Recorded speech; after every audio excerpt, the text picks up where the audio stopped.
Hello Americans, welcome to our channel. This video is made by free videos from Storyblocks, and these images in video we use just for explanation, and it's free use also. Girl gets sent home 12 times, but then her mother finds out who the principal is. When a young girl was sent home from school 12 times by the principal, her mother grew increasingly frustrated. Determined to uncover the truth, she dug deeper, only to discover a shocking revelation about who the principal was. What she discovered would have a huge impact on multiple people's lives. Diana sat in her home office working when she suddenly heard her daughter calling out her name in the front yard. "Not again," Diana said to herself, frustrated, as this wasn't the first time her daughter had been sent home during school hours. What could she have done this time? Deep down, Diana had a sinking feeling about what was happening. When Sophia walked in, tearful and dejected, Diana's suspicions were confirmed.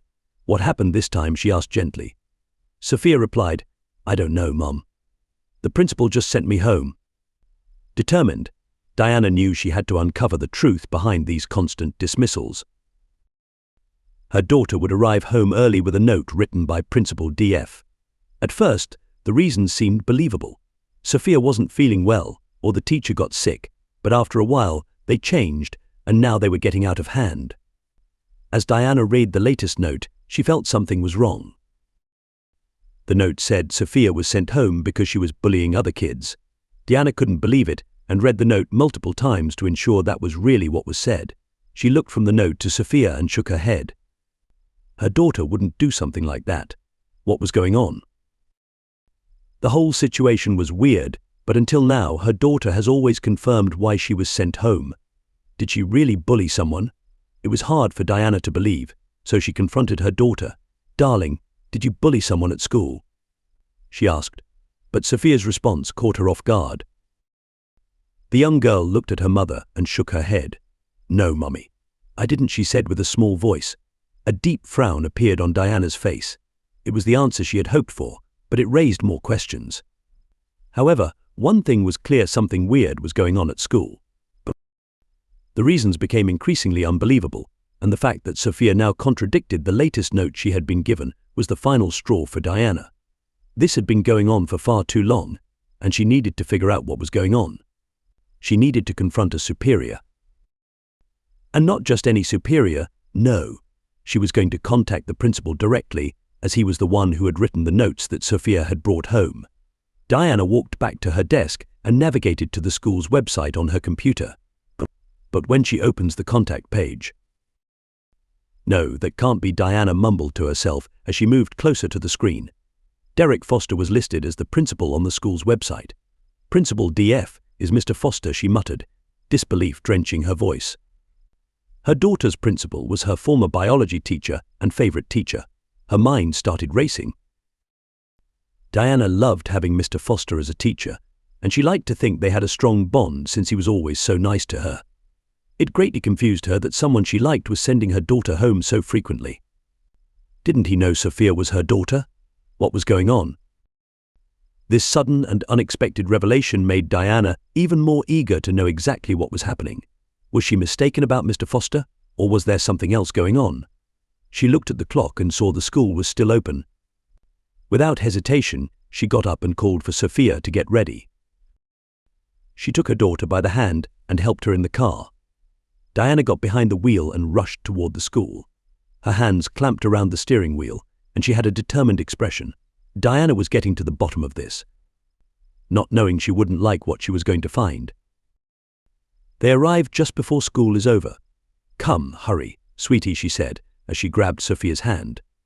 Diana guided her daughter inside and asked the first person she encountered where the principal's office was. "Come on, please be there," she muttered under her breath as she saw the door at the end of the hall. Diana and Sophia stopped before the door, and Diana took a deep breath before knocking. But she didn't wait to be invited in and immediately walked in after. "Why do you keep sending Sophia home, Mr. Foster?" she demanded. The principal was startled and clearly overwhelmed by her sudden appearance and question. The principal hesitated for a moment, but then found his voice. "Diana, good to see you. Can I get you anything?" he said as he opened his arms as a gesture of welcome.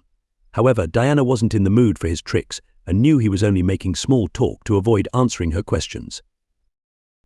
Diana was persistent and told him she didn't have time for his games. She explained how she felt betrayed and thought they had a real connection, eventually repeating her question. Mr. Foster's expression changed, and he said he never wanted to harm her trust. But I had to send Sophia home, he explained. Diana waited for him to elaborate, but no explanation followed. She came here for answers, but it seemed like the principal didn't want to give her any. But why, Diana asked desperately, explaining the multiple notes with different reasons she got. I find some of them hard to believe, she said. Mr. Foster let out a big sigh and got up from his chair. Diana kept a close eye on him. It looked like he was holding something back. But what? Was it about Sophia? The thought brought her back for a moment, and she looked around the room. Something was missing. As she was looking around, Mr. Foster watched her. "Wasn't Sophia with you?" he asked. The sudden sound startled Diana, but what frightened her a little was the tone of his voice. He sounded concerned, and she noticed his facial expression had turned dark. A weird feeling surged through Diana's body. First, he didn't seem interested in giving her answers, and now he suddenly seemed concerned about Sophia. Diana nodded in response to his question. "She's probably playing with some friends," she added. It was the least of her worries. She wanted to know why he sent Sophia home so regularly. But then Mr. Foster suddenly started pacing around the room and mumbled something to himself.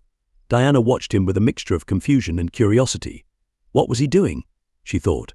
The principal walked toward the window and peeked through the blinds. Then he abruptly looked at Diana with big eyes and a concerned look. "We have to find Sophia," he exclaimed. Quickly, and without giving Diana any time to ask him what had gotten into him, he made for the door and left the room. Diana was puzzled about his erratic change in behavior and didn't understand what was happening, but decided to follow him. Diana left the principal's office and looked around. There was no sign of Mr. Foster. She asked one of the teachers and got pointed in the right direction. Her mind was racing as the lack of information started to worry her. "What's going on?" Diana demanded when she finally caught up with the principal. Mr. Foster was opening every classroom and looked around frantically for any sign of Sophia. "We have to find Sophia fast," he just repeated. His frantic behavior was contagious, and Diana got increasingly worried. She started to search the school and called for Sophia, but her daughter was nowhere to be seen. The duo had searched the entire school, but the principal seemed to have one more idea, so Diana followed him. She still didn't fully understand what was going on, but Mr. Foster's behavior, in combination with that she couldn't find her daughter, made her sick and scared. Then, the principal suddenly froze. Diana almost bumped into him as he stood still without any warning. "Shit," he whispered under his breath. What Diana asked as she followed the principal's gaze. He was looking through the main entrance into the school square. Diana's heart leapt as she saw Sophia. But she wasn't alone. There was a man before her. At first, all the worries and concerning thoughts left Diana's body. She could see her daughter was safe and still on the school grounds, but then her attention moved toward the man. Why was Sophia talking to a stranger? She had been raised differently. Then Diana's heart dropped as she realized it wasn't a stranger. "That can't be," she suddenly exclaimed. Her voice broke halfway through the sentence, and her vision blurred as she hurried through the door. Although Diana could feel she was panicked, her mind was clear and focused on only one thing. She needed to get her daughter away from there, away from that man. Because Sophia was talking to her father and Diana's ex Ethan. He was a horrible person and an even more terrible father and husband. He was supposed to be in jail, so Diana didn't understand what he was doing here. "Sophia, get away, darling. Come to mummy," she yelled while trying to sound calm. The fence around the school grounds separated Sophia and her father, but it didn't make Diana any less uncomfortable. Sophia turned around when she heard her mother call out, and when Diana got close, she pulled her daughter away. She tried to hide her tears from Sophia, but then Ethan said something. "I want to see my daughter," he said in a direct tone. It felt like a sword pierced Diana's heart, and her breathing faltered. She urged Sophia toward the school and turned toward her ex-husband. "You can't," she said, trying to sound convincing. But she was worried that he could. Before he could react, she turned around and hurried after her daughter, who was standing beside Mr. Foster at the entrance. He looked at her with a sympathetic expression and asked Diana and Sophia to follow him to his office. Once there, Diana couldn't hold it any longer and broke down. The sudden appearance of her ex pushed her over the edge, and it was hard for her to process the situation. Her mind was racing. Why is he here? How can he be here? She mumbled.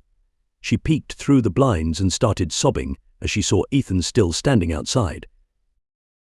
The principal offered her some water and helped her calm down.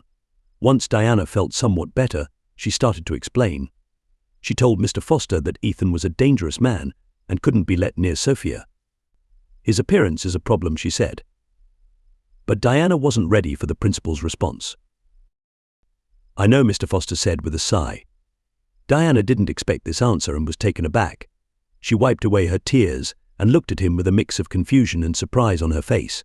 What did he mean? What did he know? And more importantly, how did he know? What do you mean? Diana eventually asked when she found her voice. Since she set foot inside the school, she has been asking questions and getting little answers, but now her patience was running out. Her child's safety was on the line.